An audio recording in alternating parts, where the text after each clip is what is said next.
Flames devoured the Los Angeles skyline, smoke thickening the air. Panic ruled the streets. People ran, shouting, escaping with whatever they could carry. In the middle of the road, a 6-year-old boy stood frozen, clutching a soot-covered teddy bear. Tears streaked his face. "Mommy," he sobbed, his voice drowned by sirens and crackling fire. No one stopped. Then, screech! A city bus skidded to a halt. The doors hissed open. The weary bus driver, Mark Thompson, stepped out, locking eyes with the lost child. He couldn't just drive away. But what he didn't know was that saving the boy might cost him everything. Mark Thompson had driven buses through Los Angeles for nearly 20 years. The job was routine: stop, pick up, drop off. He wasn't a hero. He was just a man doing his job. Tonight, however, was different. Wildfires had spread faster than anyone anticipated. Evacuation orders had turned roads into a tangled mess of desperate drivers trying to flee. Mark had been ordered to abandon his bus and seek shelter, but he refused. He couldn't just leave. People needed help, so he did what he knew best. He kept driving. One by one, he picked up stranded passengers, families, elderly citizens, and even a young couple with their newborn. His bus was nearly full when he spotted the boy, standing alone in the smoke-filled street. Mark slammed the brakes and rushed to him.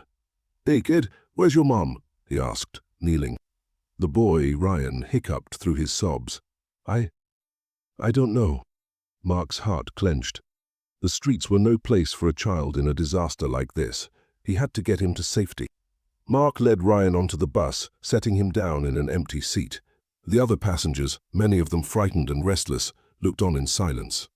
He grabbed the radio, trying to reach emergency services. No response. The lines were overwhelmed. Brian sniffled, gripping his teddy bear tighter. Mark crouched in front of him. "Listen, buddy, I'm going to get you out of here, okay?" Ryan nodded, his lower lip trembling. But there was a problem. The evacuation routes were blocked. The fire was spreading unpredictably, and emergency responders were prioritizing larger shelters. Mark had to make a choice. If he took the main road, they might get stuck and suffocate in the thickening smoke. But if he tried an alternate route, a barely used back road, it was risky, but they might just make it. He made his decision. The bus rattled forward, taking a sharp turn away from the designated evacuation path. Some passengers gasped. "Where are you going?" an elderly woman asked. "A safer way out," Mark reassured. The smoke thickened, visibility dropping to near zero. Mark turned on the headlights, guiding the bus through the dark, winding road. Then disaster struck. A collapsed tree blocked the narrow path. Flames licked its branches, cutting off their only escape. Panic spread through the bus. "We're trapped," someone cried.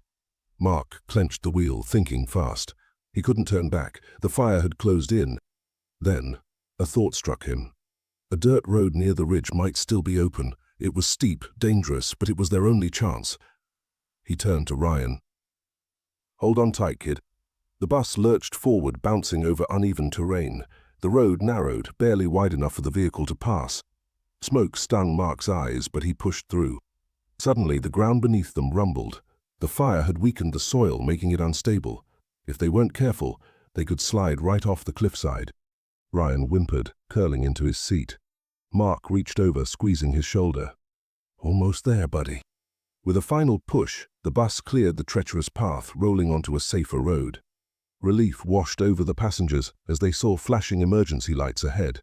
Firefighters directed them toward a safety zone. Mark exhaled, finally allowing himself a moment to breathe. But then Ryan let out a small, broken sob. Mark turned.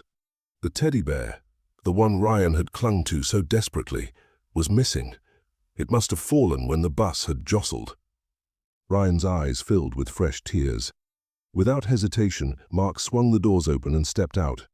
"Oh!" Ryan cried. Mark ignored the shouts behind him. He scanned the ground frantically. Then there it was. The teddy bear lay inches from the burning debris. Heat pressed against his skin as he lunged forward, grabbing it just before the flames could consume it. His hands were shaking when he returned to the bus.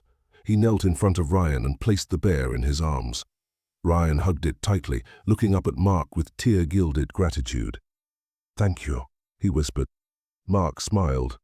"Anytime, kid." At the evacuation center, Ryan was reunited with his mother. The moment she saw him, she burst into tears, pulling him into a tight embrace. "Where did you find him?" she asked, her voice shaking. Mark simply smiled, exhaustion weighing on him. "He found me." Ryan looked up at Mark one last time before running back to his mother. As Mark watched them, he felt something shift inside him.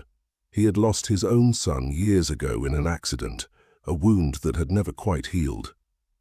But tonight he had saved someone else's child, and in a way, maybe that had saved him too. Not all heroes wear capes. Some just drive buses. Mark didn't set out to be a hero that night. He just did what he believed was right. But sometimes, the smallest acts of kindness can mean the world to someone else. What would you have done if you were in Mark's place? Let us know in the comments below, and if this story moved you, don't forget to share it, because sometimes a single story can inspire 1,000 acts of kindness.